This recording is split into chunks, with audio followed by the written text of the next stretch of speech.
It was only a couple of weeks ago, and our next guest had a huge peak when he won the Commonwealth title. We're used to seeing him throwing his punches in the boxing ring. There he is there. Now he's lending his clout to a new campaign to stop youngsters messing around on railway lines. Amir Khan joins us this morning. It's a great pleasure to meet you, Amir. Obviously, summer holidays, lots of kids out there haven't got a lot to do if they're not playing in the floodwater, which I hope they're not. This is a really big deal now, isn't it, kids going and playing on railway lines? That's right, yeah. Especially in Bolton, where we live, there's a lot of train tracks there and stuff, and what's happening is now it's the 6 weeks holidays and the kids are off school, they have nothing to do, so they go on the railways, they start messing around there, and you get about 60 kids who die on the railways. You know, the ages between 12 and 16-year-olds.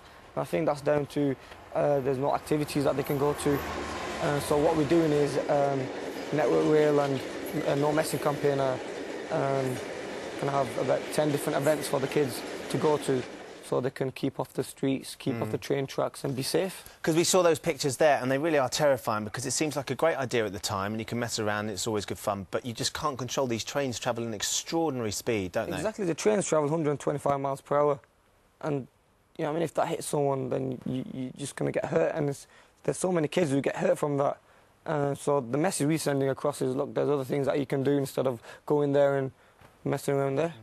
Difficult though, isn't it? Because I think we parents would love the idea that children sort of read books and did nice games. That's but right, there is yeah. something about danger and adventure, I guess, that attracts youngsters. I mean, you obviously channeled your sense of adventure and adrenaline into something very positive. It's how to do that, isn't it? That's right, yeah. I had boxing what took me away from that stuff, and it kept me off the streets, kept me out of trouble, kept me away from the train tracks, messing around.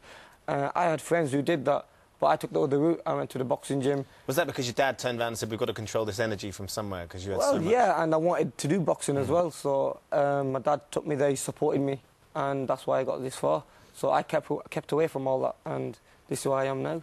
It's an interesting thing as well, you say, because in fact, like you say, No Messing, the campaign you're working with, along with Network Rail, setting up these 10 different events. So just explain sort of what's going to be involved and what the kids what's going to happen. They're going to have boxing classes there, they're going to have dancing classes, DJ classes there. So there's going to be a load of different sports they can do, different activities. It's going to keep them off the streets, like I said, and it's going to keep them interested and keep them busy for a couple of hours.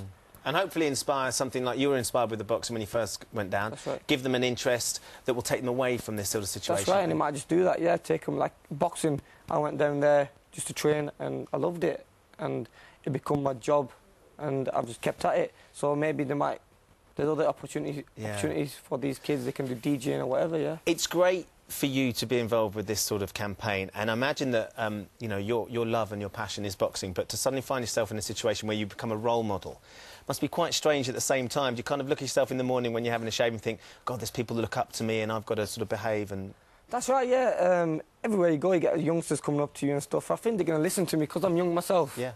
And I've been through everything, and it's not been long ago. They want to listen to me. I go to schools, they do assemblies, and I just tell them the rights and wrongs. I'm not saying I'm the best person, but I do things right, and I want people to follow my footsteps. And they don't have to do box, they can play football. Do you enjoy that side of it? Do you enjoy going out? It's nice, it's different. You know what I mean? It's different for me to do that, but yeah, I enjoy it. It's just part of my job now. Now, look, you had a cracking fight a couple of weeks ago. You won the belt, so congratulations on that. Thanks. What about world title fight somewhere down the line? I keep telling Frank Warren I'm ready for a world title in the next couple of fights, but he keeps just pulling me back a little bit. But yeah, I think I'd give it another couple of fights. 5 fights, I give it for. 5 fights? 5 fights, and I hope I go for a world title fight then. Yeah. And what are we talking about? 24 months, something like that? 18, 20 months? Oh, less than that. Less than a year. A year? Yeah, and you'll be going for a world title? That's right, yeah. Excellent. Well, we'll be behind you 100% of the way. Thanks very much.